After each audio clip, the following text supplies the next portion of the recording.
Like a Hellcat.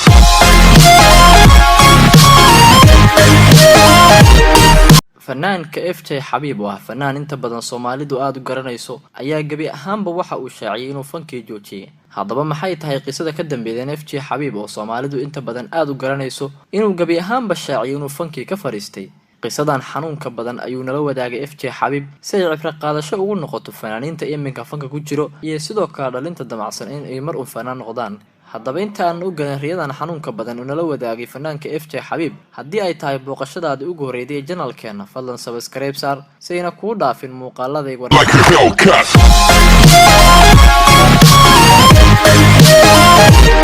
Like a Hellcat.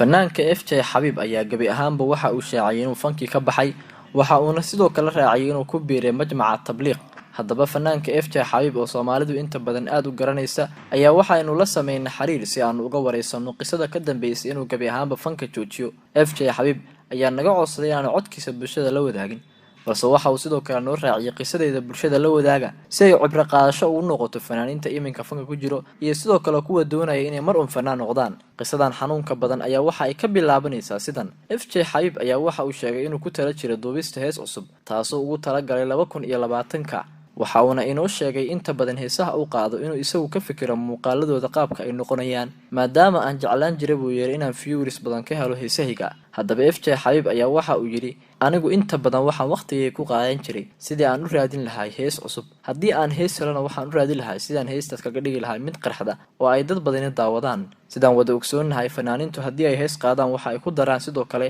in ay iska soo duubaan muuqaal. haddaba FJ Xabiib ayaa waxa uu ku jira diyaarinta muuqaalkan, waxa uuna sheegay inuu qorayay maalinba maalinta ka dambeeydo sida uu noqon lahaa muuqaalkan. haddaba waxaa dhacday in habeenada kamid ah waliba xilli dambe oo ay saacadu ahayd 6 saac habeenimo inaan ku gaaray internetka, waxaana markaan internetka iska sii xiliyay ku soo dhacday qayb kamid ah kilibka heesta oo aan ka fikirayay inaan ku duubo meel uu magaceeda noogu sheegay inay beer ahayd. haddaba anigoo sidaa ku fikirayay ayaan qoray, waxaan ku qoray mobilkayga noodkiisa si aan u diyaariyo oo aan meeshaas u tago biri una soo qiimeeyo. maxaa yeelay haddii aan seexdo waxaa laga yaabaa inaan kala ilaabo. qorshaha ayaan ku darsaday waana qortay. haddaba waa aan seexday anigoo niyadeeda midaas ay ku jirto. waxa uu noo sheegay fanaanka FJ Xabiib in habeenkaas isla joogin dhalinyaro, waxa uu sheegay guriga in la degan yihiin dhalinyaro asxaab ay yihiin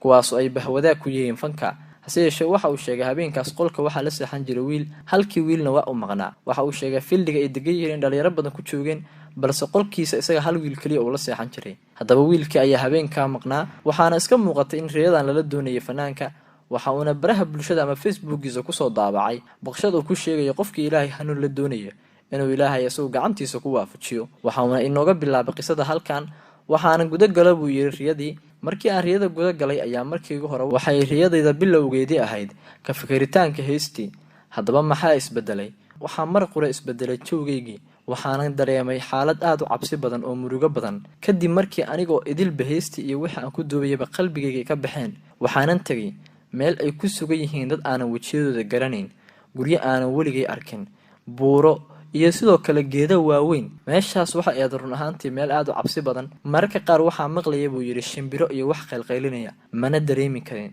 haddaba anigii dhan waxaan tagay adduun kale, meeshii ayaan ku socdaa, waan cabsanayaa, dad ayaan arkayaa wajigooda ma kala saari karo. haddaba waxaa dhacday in aan sidii ku sii waday socodkaygii. intaa waa lay wadaa oo riyo ahaan ayaan ka socdaa, balse jismigaygii waxa uu joogaa meesha, qalbigayga ayaa la qaaday si loo soo jilciyo oo loo dabciyo. haddaba waxa uu sheegay qisadan waxay ahayd mid murugo leh, jirkayga meelna kama dhaqaajin karin, waa lay wato, waa lay hogaaminayay. ugu dambeyn sidii aan u sii socday ayaa waxaa la isaaraa meel buur ah. buurtii waa aan fuulayaa, waan ku rafaadayaa, ma kori karo, cagacadaan ayaan ahay, ma socon karo, intaasoo culaysa ayaa isaaran. waxaan ahay ruux aan dhaqaaqi karin, culayska isaaran waxaad moodaa buu yiri in la iiri 5 qofood inta dhabarka lagaaga xiray buurtan kor. sidoo kale ma awoodo inaan meeshaas ka soo dago oo ma dhaqaaqi karo. awoodda kaliya ee aan leeyahay waxa weeye inaan meeshaas koro, waan ku qasbanahay inaan meeshaas koro, waxaana kaliya niyadeeda ku jirto sidaa meesha u kori lahay. haddana waxaa isaaran culays aad u fara badan. waxaa dhacday inaan meeshii koro oo aan buurtii koro. markii aan dhaladeeda tagay ayaa haddana waxaa la yiri ka deg. kadigitaankaas waa ii fududeed oo waxaan uga soo degay si tartiib ah. ugu dambeyn waxaa la ii keenay sidaan u soo socday meel ay taagan yihiin niman dhaadheer oo murqo waaweyn leh kuwaas xoogooda markii aad fiirido aad is leedahay kuwaani adduunkaba intii aan joogo kuma aana arkin waana yaabanaa riyadan waxa ay tahay xitaa ma awoodin dhaqdhaqaaq kale inaan sameeyo keliya waxaas la ifaraya ayaan sameynayay waxa uu sheegay inay nimankii ay taagnaayeen meel waxa ayna ku hareereysanaayeen meesha aan taagnaa anigu meesha dhexda ah ayaan soo istaagay kadib waxaa la yidhi korkaaga fiiri markii aan kor fiiriyey waxaan ku arkay buu yidhi xarig soo laalaado waxaa la yidhi qoorta ayaad gashanaysaa dabadeed markii qoorta lagu geliyo ayaa halkaas madaxa ah lagaa surayaa waxa aadna ku qasban tahay kursiga lagu dhigaya kursigaas waa laga bixinayaa waxa igu yiraahdeen buu yiri maanta waa maalintaadii kugu dambeeyay adduunka halkan ayaa lagu gelinayaa wayna ka idlaatay nolosha ee isdhiib ee meeshan tag anigii waxba ma awoodo waxaan ku qasbanahay buu yiri inaan kursigii meesha yaalay koro dabadeed wax uu yiri qoorta ayaa waxa la ii geliyay xarigii isla markii aan qoorta xariga la galay waxa ay tuureen buu yiri kursigii dabadeed anigii meesha ayaan jaq ka soo dhaxay markii aan meesha jaq ka soo dhahay ayaan waxaan la soo booday qaylo aad u weyn waxaana gabi ahaanba dareemay dadkii xataa dariska ilaahay gurigii qolkii ila jiifay dhalinyarada way soo galeen FJ maxaa kugu dhacay ilaahan aniga waan naxsanahay aniga oo weerarsan oo jahawareersan dhalinyarada dhan baa isku soo baxeen way ii maadeen maxaa kugu dhacay saacada kadib waxaan uga warbixiyay arinteydii dabadeed habeenkii intii hurdada iga dhimaneed xitaa maan seexan waxaan tukaday salaadeydii markii aan salaadeydii tukaday baan duceystay waxa aanan dareemay oo qalbigaygu dareemay in waxaan la i tusinayay ay tahay wax aniga maanta cibro qaadasho la iga dhigayo oo adduunka dushiisa baa la igu tusay xanuunka ay iska leedahay qiyaamaha iyo sidoo kale haddii aad adduunka dushiisa wax qaldan ku sameeyso hadhow in laga jaa'iseeyo waxaan go'aansaday inaan gabi ahaanba fanki isaga baxo waxaana agteeda deganaay masaajid ay lahaayeen wadaadada tabliiqa waxa aana u tagay maalintii waxaana u sheegay arinteeda ugu warbixiyay dabadeed waxa ay yiraahdeen anagu diyaar ayaan kula nahay waan ku nasiixaynaa walaalo inagana raac oo sidoo kale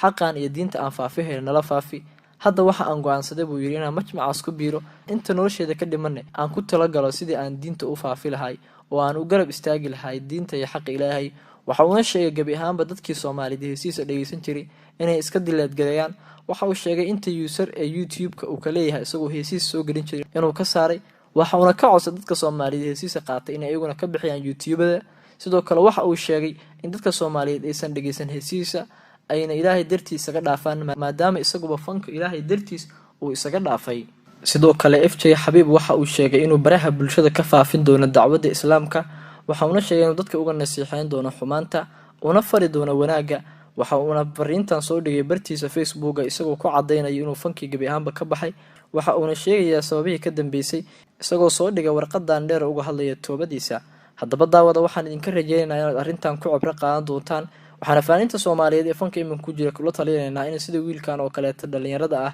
ay fanka isaga baxaan geeridu markasta way ku dhowdahay waxaana kula dardaarmaynaa fanaaniinta inay fankan ka joogsadaan gabi ahaanba ay fanka isaga baxaan maadaama fanku uu yahay wax laga wanaagsan yahay waxaana u rajeeynaa sida FJ Xabiib oo kale inay fanka isaga baxaan sidoo kale fanaaniinta waxaan leenahay in hees la qaada xitaa waxa ka dambi badan inaad muuqaal qabab darro ah oo gabdho qaqaawan ah ku soo bandhigto